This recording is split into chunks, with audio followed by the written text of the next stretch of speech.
Атырау облысындағы Жангелдин ауылында із-түссіз жоғалған бір үйдің 2 адамы әлі іздестіріліп жатыр. Олар марқұм Ерлі-Зайыптының балалары Наурыз бен Мейрамгүл. Бұл туралы sn.kz ақпарат порталы хабарлайды. Қазақ Айран редакциясының журналистері Атырау облысындағы Жангелдин ауылына барды.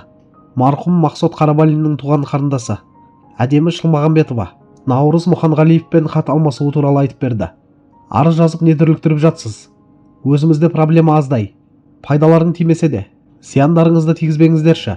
Босқа көмектесе алмайсыздар. Мысқылдап күлесіздер. Пайдаларыңнан зияндарыңыз көп екен. Өз ата-анама өзім жауап берем. Шаруаларыңыз болмасын. Жарар, үйленіп алдым. Тыныш өмір сүрмедіңіздер жан-жақтан. Банктен бір іздейді, полиция бір іздейді. Дұшпан екенсіңдер. Делінген Наурыз Мұханғалиевтің телефон нөмірінен тәтесіне 27 желтоқсанда жіберілген хатта. Марқұм Мақсот Қарабалиннің інісі Шалқар Мұханғалиев Наурыз Мұханғалиев туралы пікір білдірді. Наурызбен кішкентайынан бірге өстік. Әкесіне немесе анасына зиян келтіретін адам емес. Ауылдың кез келген азаматынан Наурыз жайлы сұрайтын болсаңыз, ол туралы ешқандай жаман ой айтпайды. Себебі Наурызды кішкентайынан біледі. Үйінің жалғыз баласы ғой. Осы күнге дейін ешкімнің ала жібін аттап, біреуге қарыз болған адам емес. Біреуге барып, зиян келтірген адам емес. Өзімен өзі өмір сүріп жүрген адам. Аузын ашса, жүрегі көрінетін адам ғой, деді ол.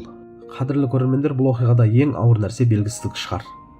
Бір отбасының басынан осындай қайғы өтіп жатқанда, сырттан болжам айту, әр сөзден күдік іздеу өте оңай. Бірақ ол дұрыс бағыт емес деп ойлаймын.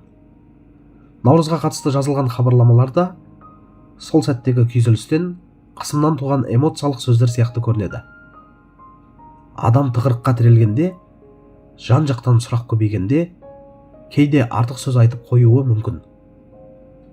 Оны бірден жаман ниетпен байланыстыру асығыстық.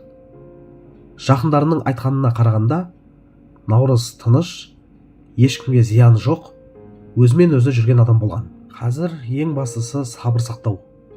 Әлеуметтік желідегі әңгіме мен қауесет бұл істі тездетпейді. Керісінше жақындарға ауыр тиеді. Тергеу өз жолымен жүруі керек. Ал біз адам тағдырына бейжай қарамай, артық сөзден аулақ болғанымыз жөн.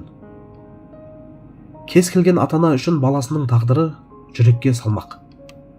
Сондықтан бұл жағдайға адамдық тұрғыдан қарап, бір-бірімізге түсіністікпен қарасақ, қоғам да адамдар да ұтылмайтын сияқты.